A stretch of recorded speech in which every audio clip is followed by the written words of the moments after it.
Bună dimineața, cu răceala pe sistem încă nu m-a lăsat, încă nu m-am vindecat. Dragii mei prieteni, uitați-vă ce vreme e. Pare că vremea ține într-adevăr cu deciziile pe care le-am luat eu în ultimul timp și cu planul măreț de acțiune pe care l-am pus la cale și despre care vă vorbeam în vlogul trecut. Pentru cei care nu au văzut vlogul trecut, v-am spus că începe seria episoadelor despre locuit la rulotă aici în campsite în UK pe întreaga perioadă a verii, adică full-time. Având în vedere că mai sunt câteva zile până când mă voi muta fizic în campsite, vreau ca în episodul de astăzi să vă arăt exact rulota în care voi locui și totodată să vă arăt și campsite-ul pe care l-am ales. Cei mai fideli urmăritori de-ai mei știu deja despre ce rulotă este vorba, pentru că am locuit în ea și anul trecut câteva luni de zile. La un moment dat o pusesem pe market pentru că vroiam să o vând anul ăsta cu gândul că poate o să-mi cumpăr o autorulotă, să pot călători mai mult, însă având în vedere că e foarte bună și știu exact calitatea acestui model, adică Swift Challenger 530 și modul în care am întreținut-o, m-am răzgândit. Efectiv m-am răzgândit, am scos-o de pe market, nu vreau să o mai vând și m-am hotărât să mă mut și anul acesta pe sezonul cald și sperăm că va fi sezon cald, să mă mut iarăși în campsite. Cum am ales campsite-ul? Bineînțeles, m-am uitat în împrejurimile orașului Lincoln, cât mai aproape posibil, să găsesc cel mai bun loc de locuit, cu cât mai multe facilități, avantajos și la preț, să arate și bine, să-mi dea un sentiment de siguranță, etc. Despre asta vreau să vă vorbesc astăzi și totodată, având în vedere că e soare și frumos, vreau să vă duc acolo să vă arăt concret unde voi sta.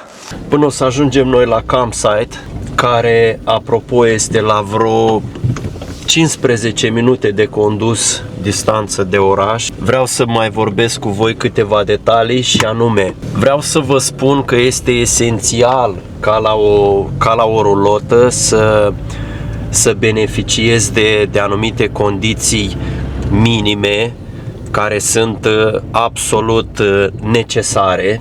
Și aici mă refer în primul rând, trebuie să ai un spațiu unde să dormi, să poți să te odihnești ca lumea, patul să fie cât mai confortabil, trebuie să ai acces la toalete, la dușuri și așa mai departe. Acestea fiind cele basic, ca să zic așa, da?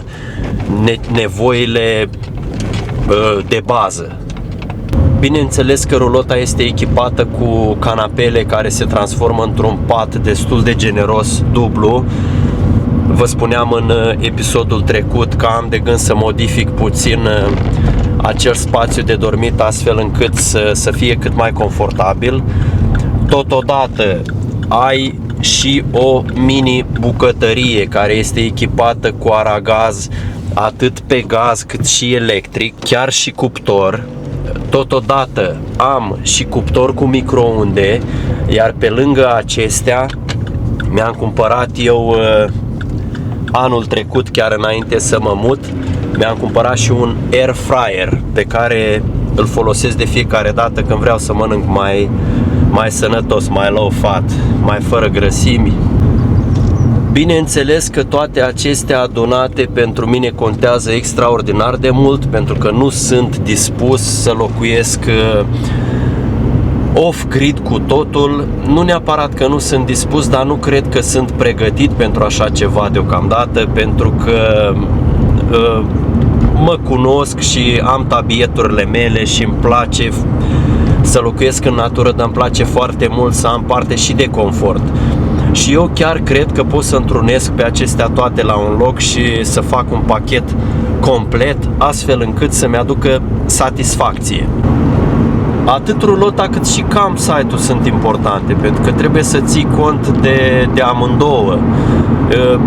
Poți să ai o rulotă care te satisface și îți place foarte mult ce condiții are, dar poate să nu-ți placă locația campsite-ului sau ce facilități ai acolo sau ce facilități nu ai mai degrabă, sau vecinii cu care locuiești, sau sunt foarte multe aspecte de care trebuie să ții cont și asta vreau să le discut și să vi le prezint și vouă. Pentru mine a fost foarte important să aleg un campsite care se află în apropierea orașului Lincoln. Să pot să am acces la supermarket, să pot să am acces la diferite forme de divertisment din când în când și de ce nu să ies și cu prietenii ori de câte ori am nevoie, să fiu aproape, să ies la un restaurant, să ies la un film, să merg la sală în primul rând, foarte important. De exemplu, campsite-ul acesta în care mă voi muta, practic fac 10 minute cu mașina până la sală. Eu zic că este cât se poate de decent. Încă de anul trecut, înainte să fac mutarea asta atât de importantă, am început să fac research pe internet, să intru pe fel de forumuri, sunt fel de grupuri, atât românești, cât și prin străinătate, de unde puteți găsi foarte multe informații importante pe care la început nu ai de unde să le știi dacă nu ai experiența necesară. Bineînțeles că am găsit o listă de campsite-uri, vreo 5 la număr, aici în prejurul acestui orășel, și le-am comparat în primul rând pe baza review-urilor de la celelalte persoane care au locuit deja acolo. Am găsit atât review-uri pozitive cât și negative, am citit cele pozitive, dar cel mai mult m-a interesat să văd ce a avut lumea de comentat negativ despre locație, despre facilități, și în felul acesta m-am hotărât să merg în această locație. Și totodată am calculat și după preț, pentru că unele campsite-uri sunt mai scumpe, altele sunt mai ieftine. De exemplu, campsite-ul acesta la care voi merge eu și voi locui costă 1480 de lire pe perioada de vară. Aceasta este taxa pentru seasonal pitch, cum numesc ei, adică pentru sezonul de vară care începe la 1 martie și se termină la 1 noiembrie. Faceți o împărțeală, dacă pare mult, nu e chiar atât de mult, că dacă împarți 1480 la câte luni sunt? 7 luni sau 8 luni? Din martie până în noiembrie iese undeva la vreo 200 de lire pe lună chiria pentru spațiu. Despre facilități, degeaba vă vorbesc acum, cel mai bine vă voi arăta într-un episod următor exact facilitățile de care dispun în acest campsite, legat de dușuri, toate zonele comune, conexiunea la curent, cum reușesc să gătesc, de unde mă racordez la gaz, internetul și așa mai departe. Acestea le vom discuta într-un episod următor, nu știu dacă în următorul sau peste vreo 2 episoade, să vă și arăt concret despre ce este vorba. Până atunci, de când am început să filmez, aproape am și ajuns imediat. Cred că e cea mai frumoasă zi posibil în care aș putea să merg să revăd campsite-ul și, bineînțeles, să aruncăm o privire și la rulota pe care o am în zona de storage, adică unde am parcat-o pe întreaga perioadă a iernii, că acolo a stat în același campsite. Semnele de primăvară sunt cât se poate de clare. Ia uitați-vă ce frumos e pe aici. Floricele pe câmpii. Floricele au înflorit copăcei. Ia uitați-vă. Deci zona în care se află acest campsite este o zonă foarte frumoasă. Sunt case care mai de care, după cum ați văzut. Ajungem imediat. Și vreau să merg să discut și la office chestiile acestea administrative, de preț, de locația exactă, pentru că fiecare loc are un număr și așa mai departe. Să văd ce loc îmi aleg. Și am ajuns Uitați-vă și voi ce intrare, cu barieră, cu double gate. Nu poți să intri dacă nu ai telecomandă sau dacă nu te lasă cei din interior. Efectiv este foarte securizată zona și asta mi-a plăcut încă de anul trecut. Oprim întâi puțin la office aici să avem o discuție cu doamnele astea, după care mergem să ne uităm puțin la locurile pe care aș putea să mă instalez. Da, ca să intri, nu poți să intri dacă nu ai o telecomandă specială, nu poți să treci de această barieră. Am aici exact o hartă a site-ului și o să mergem să vedem, mi-a înconjurat domnișoara asta de aici câteva locații și mergem exact să vedem dacă ne place sau nu. Ăsta e lacul despre care vă vorbeam. Avem și rățuște. Ăsta e lacul despre care vă vorbeam, că strălucește lumina soarelui dimineața aici foarte frumos. Mie mi-este foarte cunoscut că am stat luni de zile în acest campsite. Așa că hai să ne uităm. Mai întâi locația, locul numărul 41. Hai să vedem.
Deci, de acolo sunt amplasate rulotele și numărul 41 disponibil ar fi chiar acesta.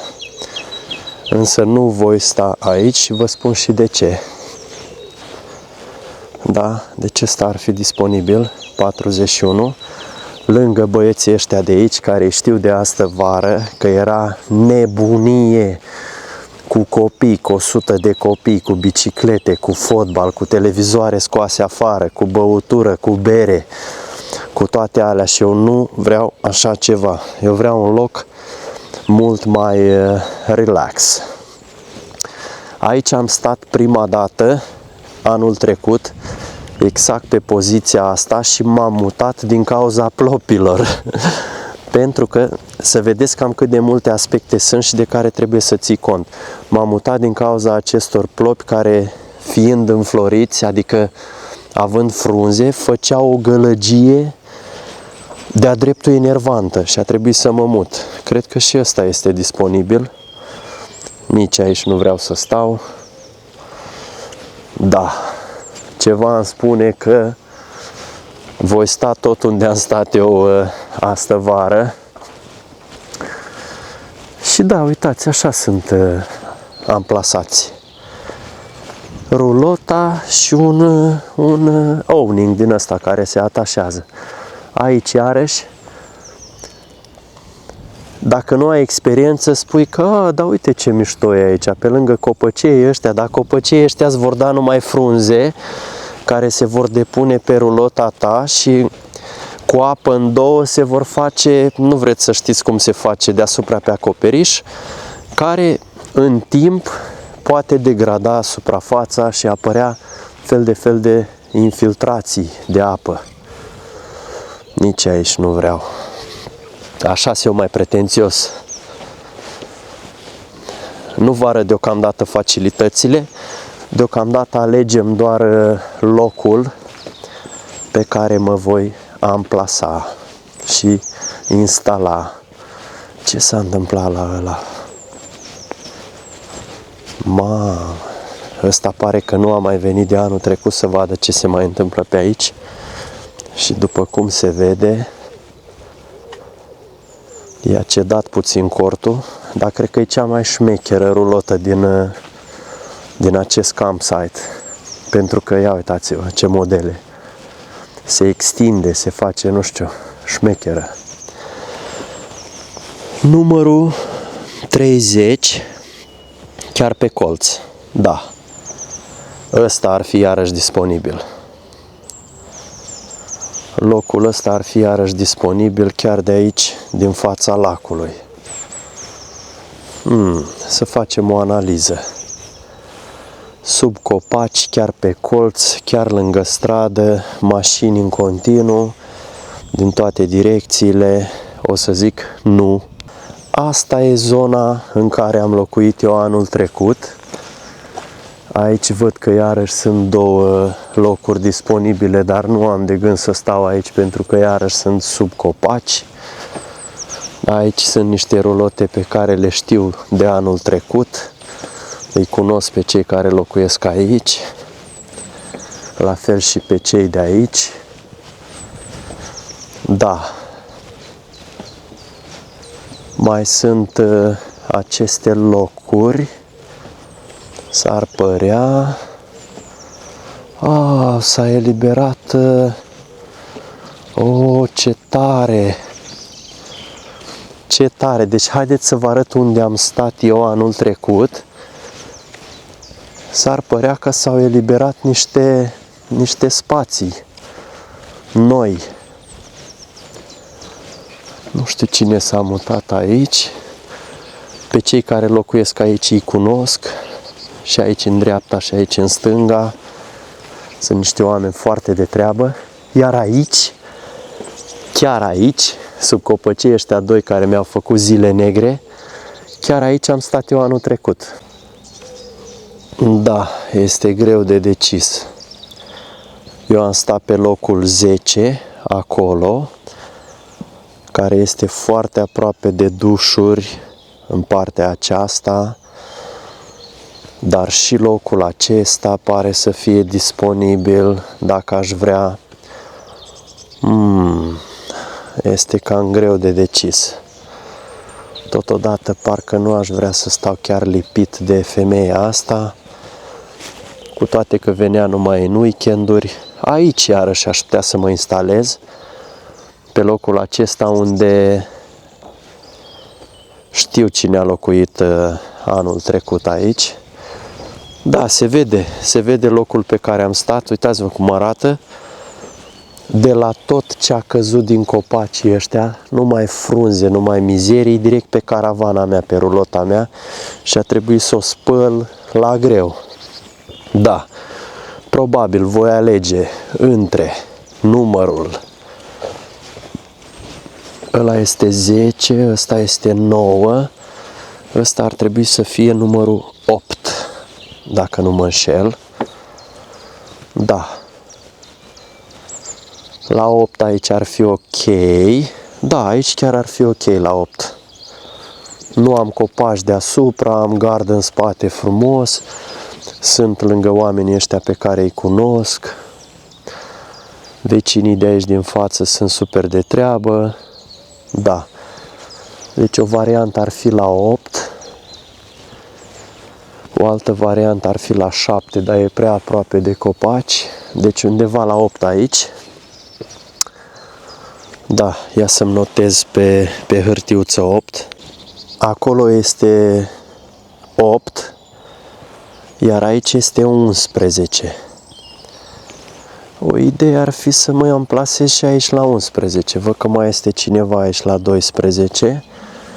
Aici la 11 au stat vecinii data trecută. Un avantaj, iarăși, ar fi, totuși e cam lângă copaci aici la 11, ar fi că sunt foarte aproape de toalete, doar traversez frumos, până la toalete și la laundry, să-mi spăl haine, și accesul cu mașina care se face din partea aceea și mă opresc aici. Este foarte aproape iarăși, nu trebuie să mă mai duc până acolo. Deci până acum ar fi 8, 11, o să-mi notez imediat. Aici ar fi iarăși o variantă bună de amplasat vis-a-vis de numărul 11, ar fi numărul 26, numai că e cam în mijlocul acțiunii aici. Și dacă vreau să mă mut aici lângă șatra asta de țigani, glumesc, e o doamnă super de treabă, o cunosc bineînțeles de data trecută, era amplasată undeva în colțul acela și s-a mutat aici, chiar sub copacul ăsta, nu înțeleg de ce. Ar mai fi acesta disponibil. Acesta fiind piciul cu numărul, calculând după hartă, numărul 16. Dar parcă e prea în câmp aici, nu știu cum să zic.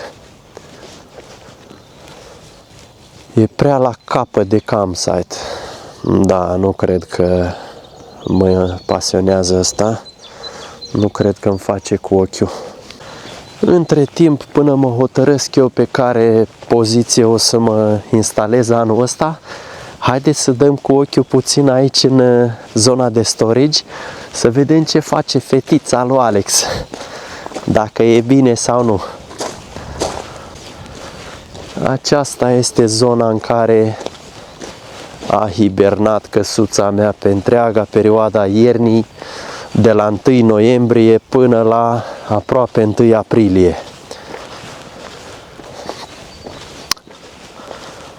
Văd că mai sunt care încă nu și le-au luat de aici din zonă.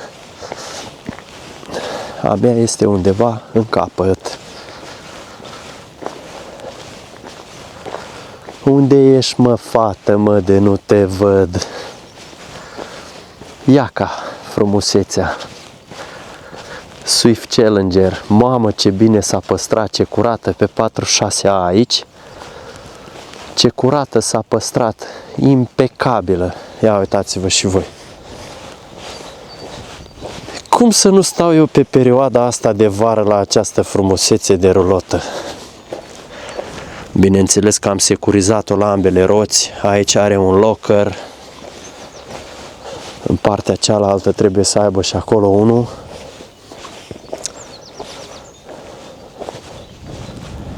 Aici are iarăși un locker. Da, nu mai trebuie să o iau de aici și să o mut în partea cealaltă. Iar o să mă gândesc dacă o să vreau să o vând și, că ăsta era un plan de-a meu inițial, să o vând și să-mi cumpăr așa ceva, o autorulotă cum sunt astea, ca să pot să și călătoresc mai mult. Dacă nu, poate îmi schimb mașina și mi-au ceva cu cui, o agăț și la drum cu ea. Ce frumos e că a început să înverzească totul pe aici prin campsite. Hai că ne vedem într-o săptămână, nici nu am mai descuiat-o, că nu are rost să intru să mă uit să văd ce e, că arată impecabil, deci n-are sens să mai pierd vremea acum să intru să mă uit la ea, că vom face asta împreună în ziua în care mă voi muta. Da, înverzește natura, încep să cânte păsărelele pe aici, deja începe să fie frumos. Deja începe să fie frumos. Ați văzut câteva aspecte și câteva detalii de care trebuie să țin cont numai decât atunci când aleg un loc unde să mă amplasez, mai ales având în vedere că va fi pe o perioadă îndelungată, luni de zile. Dacă stai pe o noapte, 2, 3, pe un weekend, poate nu e atât de important. Dar dacă stai luni de zile ca mine, trebuie să ții cont de toate aspectele. Hai să facem o recapitulare scurtă. Acesta este drumul de acces pe unde o să vin cu mașina. Efectiv,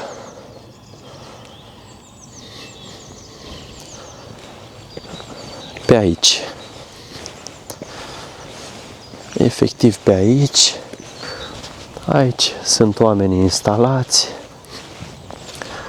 Deci am zis că era locul acela lângă caravana rulota țigănească indiană.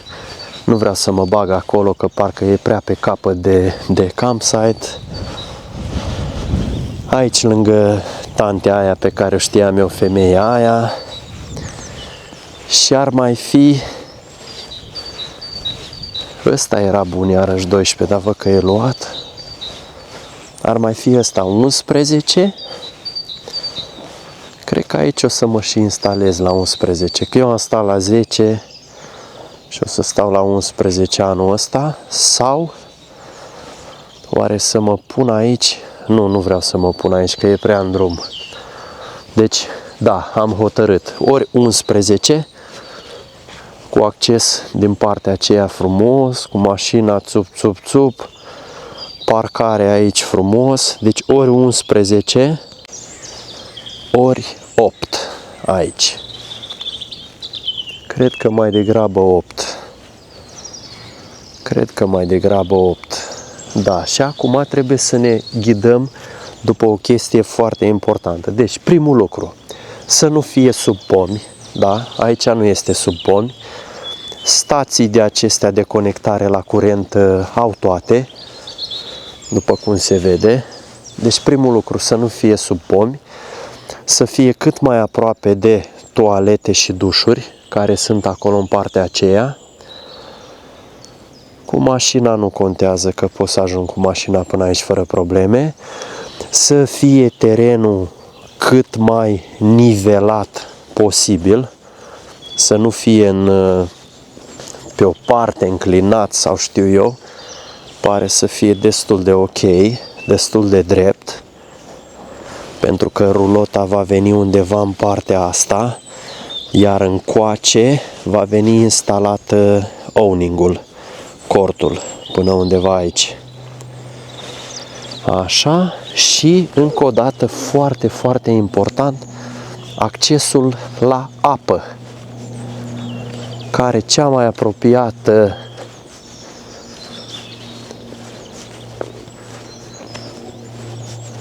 conexiune putem să o facem, cea mai apropiată racordare la apă e aici. Aceasta este stația, da, nu e departe. Și pot veni chiar pe aici, pe trotuarul ăsta, frumos, direct acolo.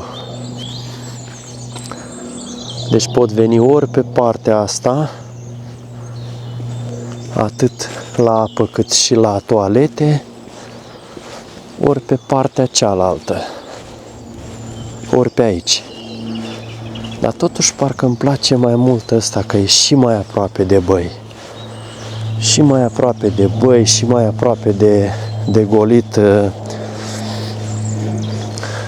rezervoarele astea.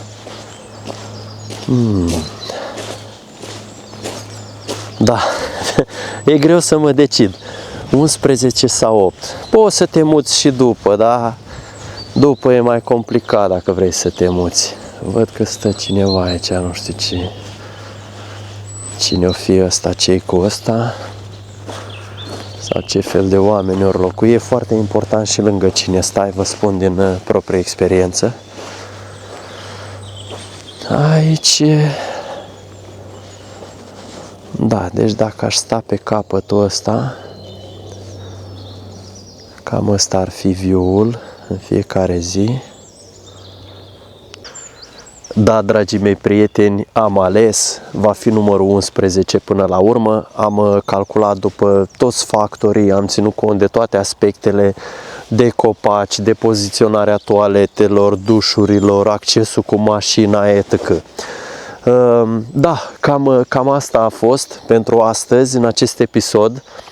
În episodul următor va fi mutarea, marea mutare. În episodul următor veți vedea efectiv cum voi lua rulota din zona de storage, o voi muta pe locație și ușor voi începe să mă instalez. Până atunci, vă mulțumesc că mă urmăriți, dați-mi vă rog frumos un like, un subscribe pentru cei care nu au făcut-o încă și un comentariu cu părerile voastre și rămâneți aproape să vedeți toată acțiunea care de-abia începe aici în campsite în Anglia. Până data viitoare eu vă spun la revedere!